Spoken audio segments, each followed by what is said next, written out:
ಐತಿಹಾಸಿಕ ಭದ್ರಾ ಜಲಾಶಯಕ್ಕೆ ದೊಡ್ಡ ಕುತ್ತು ಬಂದಿದೆ. ಜಲಾಶಯದ 800 ಮೀಟರ್ ಹತ್ತಿರದಲ್ಲೇ ಸ್ಫೋಟ ಮಾಡಿರುವಂತದ್ದು. ಕುಡಿಯುವ ನೀರಿನ ಯೋಜನೆಗಾಗಿ ಕಲ್ಲು ಬ್ಲಾಸ್ಟ್. ಐತಿಹಾಸಿಕ ಭದ್ರಾ ಜಲಾಶಯಕ್ಕೆ ದೊಡ್ಡ ಕುತ್ತು. ಜಲಾಶಯದ 800 ಮೀಟರ್ ಹತ್ತಿರದಲ್ಲೇ ಸ್ಫೋಟ ಆಗಿರುವಂತದ್ದು. ಕುಡಿಯುವ ನೀರಿನ ಯೋಜನೆಗಾಗಿ ಕಲ್ಲು ಬ್ಲಾಸ್ಟ್. ಜಲಾಶಯದ ಬಳಿ ಪಂಪ್ ಹೌಸ್ ನಿರ್ಮಿಸಲು ಬ್ಲಾಸ್ಟ್ ಮಾಡಲಾಗಿದೆ. ಭದ್ರಾ ಜಲಾಶಯದ ಬಳಿಯಲ್ಲಿಯೇ ಕಲ್ಲುಗಳನ್ನ ಬ್ಲಾಸ್ಟ್ ಮಾಡ್ತಾ ಇದ್ದಾರೆ. ಲಕ್ಕವಳ್ಳಿ ಜಲಾಶಯದ ಸಮೀಪದ ಕಾಮಗಾರಿ ಸ್ಥಳ. ತಕ್ಷಣ ಬ್ಲಾಸ್ಟ್ ಕಾಮಗಾರಿ ನಿಲ್ಲಿಸುವಂತೆ ಜನರು ಕೂಡ ಆಗ್ರಹಿಸ್ತಾ ಇದ್ದಾರೆ. ನೀರಾವರಿ ಅಧಿಕಾರಿಗಳಿಗೆ ಈಗ ರೇಣುಕಾಚಾರ್ಯ ಕೂಡ ತರಾಟೆ ತೆಗೆದುಕೊಂಡಿದ್ದಾರೆ. ಕಲ್ಲು ಬ್ಲಾಸ್ಟ್ ನಿಲ್ಲಿಸದಿದ್ರೆ ಉಗ್ರ ಹೋರಾಟದ ಎಚ್ಚರಿಕೆಯನ್ನ ಕೊಟ್ಟಿದ್ದಾರೆ. ಐತಿಹಾಸಿಕ ಭದ್ರಾ ಜಲಾಶಯಕ್ಕೆ ದೊಡ್ಡ ಕುತ್ತು. ಜಲಾಶಯದ 800 ಮೀಟರ್ ಹತ್ತಿರದಲ್ಲೇ ಸ್ಫೋಟ ಮಾಡಿರುವಂತದ್ದು. ಕುಡಿಯುವ ನೀರಿನ ಯೋಜನೆಗಾಗಿ ಕಲ್ಲುಗಳನ್ನ ಬ್ಲಾಸ್ಟ್ ಮಾಡ್ತಾ ಇದ್ದಾರೆ.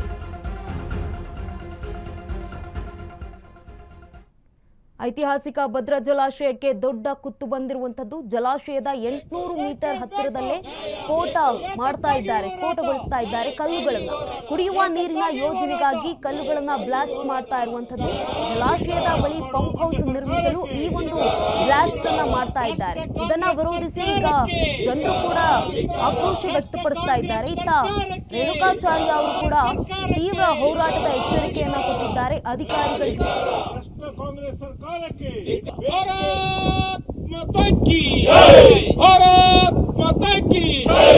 ರೈತ ವಿರೋಧಿ ಕಾಂಗ್ರೆಸ್ ಸರ್ಕಾರಕ್ಕೆ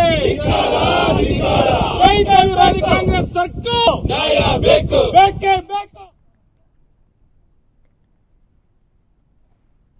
ಈ ಬಗ್ಗೆ ಹೆಚ್ಚಿನ ಮಾಹಿತಿಯನ್ನ ನೀಡಲಿದ್ದಾರೆ. ಈ ಬಗ್ಗೆ ಮಾತನಾಡೋದಕ್ಕೆ ನಮ್ಮ ಜೊತೆಗೆ ದೂರವಾಣಿ ಸಂಪರ್ಕದಲ್ಲಿದ್ದಾರೆ ಮಾಜಿ ಸಚಿವರಾಗಿರುವಂತಹ ರೇಣುಕಾಚಾರ್ಯ ಅವರು. ಸರ್ ನಮಸ್ತೆ. ನಮಸ್ತೆ ಸರ್, ಜಲಾಶಯದ 800 ಮೀಟರ್ ಹತ್ತಿರದಲ್ಲೇ ಈ ರೀತಿಯಾಗಿ ಸ್ಫೋಟ ಮಾಡ್ತಾ ಇದ್ದಾರೆ. ಏನ್ ಹೇಳ್ತೀರಾ ಸರ್? ಅಧಿಕಾರಿಗಳಿಗೆ ಈಗ ನೀವು ಎಚ್ಚರಿಕೆಯನ್ನ ಕೂಡ ಕೊಟ್ಟಿದ್ದೀರಿ. ಒಂದ್ ಕಡೆ ಭ್ರಷ್ಟ ಅಧಿಕಾರಿಗಳು, ಭ್ರಷ್ಟ ಸರ್ಕಾರ.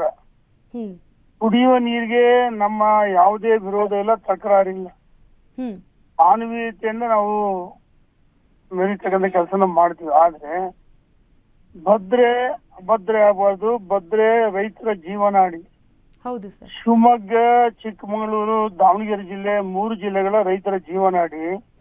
ಅದರಲ್ಲೂ ವಿಶೇಷವಾಗಿ ದಾವಣಗೆರೆ ಜಿಲ್ಲೆ ರೈತರ ಕೊನೆ ಭಾಗಕ್ಕೆ ಭೂಮಿಗೆ ನೀರು ಕೊಡುವುದು ಬಹಳ ಕಷ್ಟ. ನೀರು ಹೋಗ್ತಾ ಇಲ್ಲ.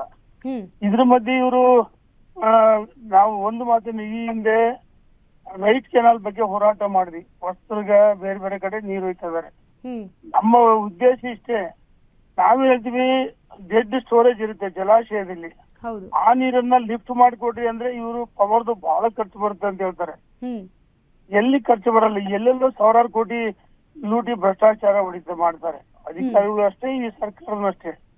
ಇದ್ರ ಮಧ್ಯೆ ಹೊಳೆಯಿಂದ ನೀರು ಎತ್ತ ಲಿಫ್ಟ್ ಮಾಡೋಕ್ಕೂ ಅವಕಾಶ ಇದೆ. ಇವರು ಅದ್ ಯಾವ್ದನ್ನು ಮಾಡಿದ್ರೆ ಭದ್ರಾ ನಾಲೆಯನ್ನು ಸೀಳಿ ಅಲ್ಲಿ ನಾನು ನೋಡಿದೆ ಕಾಮಗಾರಿ ಗೇಟು ಕಳಪೆ, ಕಾಂಕ್ರೀಟ್ ಕಳಪೆ ಆಗಿದೆ, ಕುಸಿತಾ ಇದೆ. ನ್ಯಾಚುರಲ್ ಒರಿಜಿನಲ್ ಬೆಟ್ಟನೇ ಕುಸಿತಾ ಇದೆ. ಇನ್ನೊಂದ್ ಕಡೆ ಭದ್ರಾ ಜಲಾಶಯ ಕೆಳಭಾಗದಲ್ಲಿ 800 ಮೀಟರ್ ದೂರದಲ್ಲಿ ಈಗಾಗಲೇ ಜಿಲೆಟ್ ಅನ್ನ ಬಳಸಿ ಸ್ಫೋಟ ಮಾಡಿದರೆ ಅಧಿಕಾರಿಗಳು ಕೇಳಿದ್ರೆ ನಾವು ಸ್ಫೋಟ ಮಾಡಿಲ್ಲ, ಆಕ್ಷನ್ ತಗೊಂತೀವಿ ಅಂತ ಹೇಳ್ತಾರೆ. ಸ್ವತಃ ನಾನೇ ಸ್ಥಳಕ್ಕೆ ಹೋಗಿ ವೀಕ್ಷಣೆ ಮಾಡಿ ನೋಡಿದ್ವಿ. ಅದು ಯಾವುದೇ ಕಾರಣಕ್ಕೆ ಕಾಮಗಾರಿ ಮಾಡಬಾರ್ದಂತ ನಾನು ಅವ್ರ ಅಧಿಕಾರಿಗಳಿಗೆ ಎಚ್ಚರಿಕೆಯನ್ನು ಕೊಟ್ಟಿದ್ದೀನಿ. ಅದ ಕಾಮಗಾರಿ ಮುಂದುವರಿಸಿದ್ರೆ ನಾವು ದೊಡ್ಡ ಹೋರಾಟ ಮಾಡ್ತೀವಿ ಅಂತೇಳಿ ಎಚ್ಚರಿಕೆಯನ್ನು ಕೊಟ್ಟಿದ್ದೀನಿ. ಒಂದು, ಅಲ್ಲಿ ಮನೆಗಳಿಗೆ ಅಪಾಯ ಇದೆ. ಇನ್ನು ಎರಡನೇದು, ಜಲಾಶಯಕ್ಕೆ ಈ ಸ್ಫೋಟ ಆದ್ರೆ ನೋಡಿ ಬೋರ್ವೆಲ್ ಎಲ್ಲೋ ನೀರಲ್ಲಿ ಪಕ್ಕದ ಬೋರ್ವೆಲ್ ನೋಡಿದ್ರೆ ಆ ಸಿರೆ ನೀರು ಅಲ್ಲಿಗೆ ಹೋಗುತ್ತೆ. ಅದೇ ರೀತಿ ಒಂದೊಂದು ಕನೆಕ್ಷನ್ ಇರುತ್ತೆ, ಲಿಂಕ್ ಬಂಡೆಗಳು. ಆ ರೀತಿ ಮಾಡೋದು ದೊಡ್ಡ ಅಪರಾಧ, ಅಕ್ಷಮ್ಯ ಅಪರಾಧ. ಇದು ಸಹಿಸಲ್ಲ ಅಂತ ಹೇಳಿ ನಾನು ಎಚ್ಚರಿಕೆಯನ್ನು ಕೊಡ್ತಾ ಇದ್ದೀನಿ. ಸರ್, ನೀವು ರೈತರ ಪರವಾಗಿ ಇರುವಂತವರು, ರೈತರ ಪರವಾಗಿ ಕೆಲಸ ಮಾಡುವಂತವರು, ಅವಾಗಿನಿಂದಲೂ ಕೂಡ ಈ ಒಂದು ಹೋರಾಟವನ್ನು ಮಾಡ್ಕೊಂಡು ಬರ್ತಿದ್ದೀರಿ. ಆದ್ರೂ ಕೂಡ ಅಧಿಕಾರಿಗಳು ಈ ರೀತಿಯಾಗಿ ಮಾಡ್ತಾ ಇದ್ದಾರೆ. ಏನ್ ಹೇಳ್ತೀರಾ ಸರ್? ಅದೇ ಹಣಕ್ಕೋಸ್ಕರ ಭ್ರಷ್ಟ ಅಧಿಕಾರಿಗಳು ಲೂಟಿ ಹೊಡೆಯಕ್ಕೆ ಹೊರಟಿದ್ದಾರೆ. ಗುತ್ತಿಗೆ ಯಾವ್ದೋ ಹೈದರಾಬಾದ್ ಮೂಲದ ಕಂಪನಿ ಜೊತೆ ಶಾಮೀಲಾಗಿದ್ದಾರೆ. ಇದು ಇವ್ರು ಏನ್ ಹೇಳ್ತಾರೆ, ನಾನು ನೀರಾವರಿ ಅಧಿಕಾರಿಗಳು ಕೇಳಿದ್ರೆ ಇಲ್ಲ ಇದು ಗ್ರಾಮೀಣಾಭಿವೃದ್ಧಿ ಇಲಾಖೆ ಬರ್ತಾ ಅಂತ ಹೇಳ್ತಾರೆ. ಆ ಜಲಾಶಯ ಗ್ರಾಮೀಣಾಭಿವೃದ್ಧಿ ಇಲಾಖೆ ಬರಲ್ಲ, ಕುಡಿಯುವ ನೀರಷ್ಟೇ ಗ್ರಾಮೀಣಾಭಿವೃದ್ಧಿ ಇಲಾಖೆ. ಅಲ್ಲಿ ಒಂದ್ ಕಡೆ ಅಧಿಕಾರಿಗಳು ಸ್ಫೋಟ ಮಾಡಿಲ್ಲ ಅಂತ ನೀರಾವರಿ ಇಲಾಖೆ ಸಿಇ ಅವ್ರು ಹೇಳ್ತಾರೆ.